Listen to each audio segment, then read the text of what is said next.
Tell me if this has ever happened to you. You talk to a friend about what you want in a man, and she tells you that your standards are too high, that you're being unrealistic, that type of man doesn't exist, like, oh, you must be waiting on some new type of man, or something like that, Or maybe you talk to some of your friends who are married, and you tell them what you want in a future husband, and they tell you that you should just settle for, like, a decent guy who likes you and get married. Or what if maybe you've talked to people in your family, they keep asking you about your love life and giving you unsolicited advice, and they're supposed to be helping you, but you feel worse when you leave them. I'm Carisa Montooth, love coach and energy healer.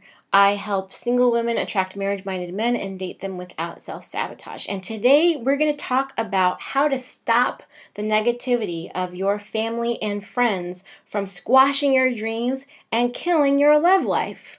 But first, why do they do that, right? These people are your family and friends. They're supposed to be helping you out. They're supposed to be people that love you, right? So why do they do that? Why aren't they being supportive? Well, the first thing is they are usually totally unconscious of how their thoughts and actions are hurting you, and they really see themselves consciously. They think that they are doing you a favor by protecting you from disappointment.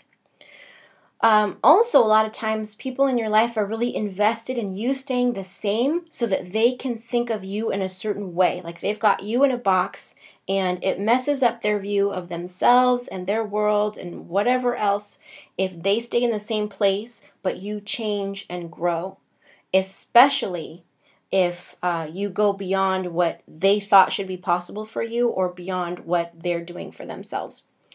Another reason that your married friends might not be as supportive, and this is something that people don't talk about, a lot of people don't talk about this, but your married friends may feel a little bit condescending toward you. They may be like, oh, poor single Barbara, no. And your married friends may not necessarily be all that happy, but they think like, well, at least I'm married and she's not married. It's like that kind of a weird thing that happens. And they might, besides being condescending towards you, they might actually feel a little bit jealous of you because honestly, like you can still sleep with whoever you want, and their own husbands might be a little bit attracted to you, which is something people, don't talk about. And of course, why wouldn't they be attracted to you, right? You sexy thing. And of course, it's not like you're going to act on that, but it's something to consider that might be part of the dynamic of how they're behaving that way toward you. There's like deeper stuff going on. Your single friends may have a couple of reasons for not being that supportive of you. One is that they don't want to be alone in the single pool while you move on. That can be something that's in the back of their minds. And another thing is that they might not want you to prove it's possible to have that good partner that you desire, that you are creating in your love life, the relationship you're creating. They might not want you to prove it's possible because if they have given up, or if they have their own limiting beliefs, then they're going to feel like it is a judgment on their choice to settle. And even if that's not how you mean it, because you're not trying to live your life to judge your friends, they might still take it that way. So that might be why they're being discouraging and stuff like that, is they don't want to see you get that good man because they've been telling you for years that there aren't any good men left. So if you get one, then they're like, then they're like, oh, I guess it is possible to have that kind of a relationship and I shouldn't have given up. It makes them feel like judged. So those are reasons why people aren't being more supportive that are in your life. Now, let's talk about 3 things that you can do to stop these people from messing up your energy, right? Because that negative energy has an impact on you. Other people's negative energy can be in your aura and be heavy, and it can really kill your vibe when you're trying to thrive and manifest and attract great things into your life. So here are a few things that you can do. The first thing is stop letting everybody in on your business. A lot of times we are like looking for validation from the people in our lives for our choices, and we end up like oversharing with people about our goals and our dreams and our desires for ourselves. And then we have people who, we share that information with them and they're not supportive. And then we start to feel like we lost some of our momentum, and like now we start to have doubts. The doubts and the fears start to come in. So there's this idea I share with my clients about having a mental council, okay? And your mental council is made up of the people in your life who love you unconditionally, right? You may only have 3 people on that mental council, right? But it should only be people in your life who never judge you and love you unconditionally, okay? And even those people don't all get a vote necessarily. So be very careful who you allow on your mental council, and even all those people don't get a vote, okay? Something to remember. Only share with women who are supportive of you and of what you're doing in your life. And if you can't find a community like that, you can come join mine, okay? I have a community, a Facebook community called the Secret Seduction Sorority. You can find us at www.secretseductionsorority.com and you can sign up there. I know you don't have to say www anymore, but for some reason I feel like you still have to say that, right? Old school, I guess. So anyway, you can come there and you can join us. It's a community of non-judgmental, totally encouraging, totally supportive women, and we share so many things in that group, and everybody is very heart-centered and just very loving, and it's a wonderful, amazing group of women. So create that community so that you're not letting everybody in on your business who should not be in your business. Number 2, it is okay to get excited about your growth, but don't try to change anyone else. Just understand that everyone grows at different rates, and it's not your job to help other people move beyond their negative mindset. A lot of times what happens is things start going great for you, you reach out your hand to help someone else, and instead of taking your hand and coming up with you, they want to grab your hand and pull you down. People do that with me all the time. They want to argue with me about what's possible for love. I've seen clients manifest soulmates over and over again. I've worked with hundreds and hundreds of women. So when people want to talk to me about how that's not possible, I'm not going to entertain that conversation because I have seen evidence that it is possible and helped women do it over and over again.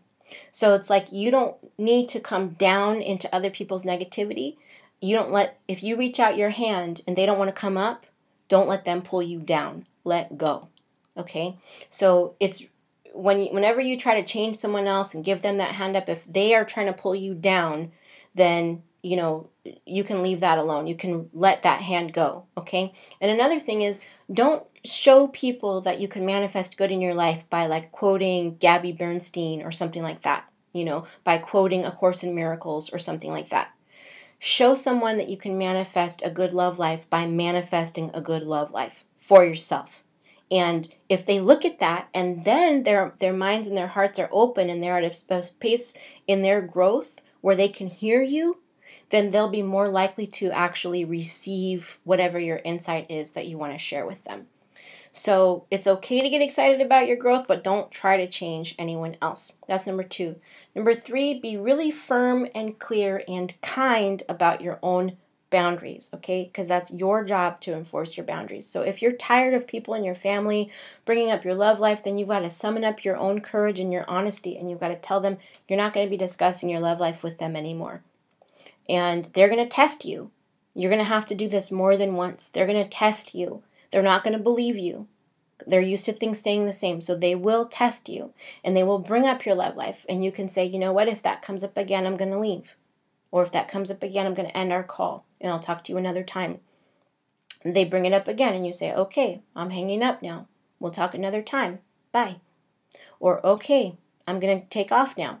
I'll see you another time. Bye, and you leave. Okay? And you really have to remember in those situations that you are teaching people how to treat you by what you allow. And it's so important because, of course, they're not going to like it, right? They're not going to like it, but they will adjust after a while, or they won't adjust, and then you'll minimize the amount of time that you spend with them. But remember, you don't have to jump up and down and yell and scream about it. You can just very quietly stand your ground and say, this is what I will do, and this is what I will not do. And then act on it, because people believe what you do instead of what you say. So it can be really hard. Even though we're adults, it can be really hard to have the courage to stand up for yourself honestly, especially with people in your family. You've had these relationships for a long time and you're not sure how they're going to react and you really don't want to offend people. But Gay Hendricks says in The Big Leap, Gay Hendricks says, Between you and freedom is a 20-minute conversation that you're scared to have.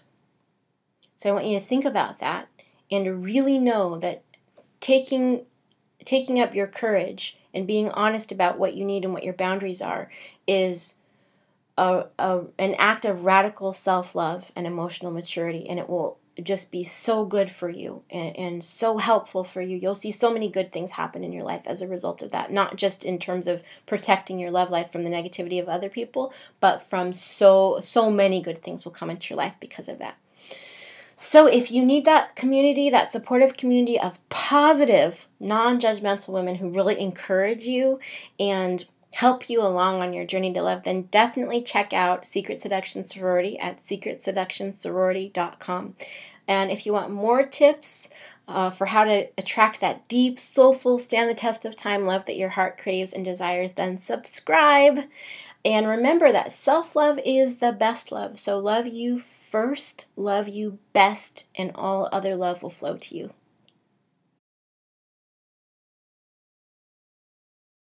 I want to share a secret with you.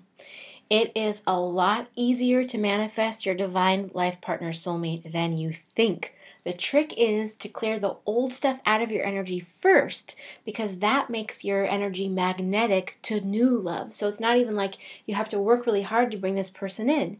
You just have to clear the old stuff out and then have a clear intention of what you want so that this new person can come into your life. Otherwise, if you haven't done that, you are manifesting all the time from this energy of fear and shame and anger and confusion and grief. So, if those things are in your energy right now, that's what you're actually manifesting from all the time, so don't do that. Download my free ebook, The Heartache Cure, at theheartachecure.com and start to turn that around right now so that you can bring in the divine life partner soulmate that your heart desires and craves.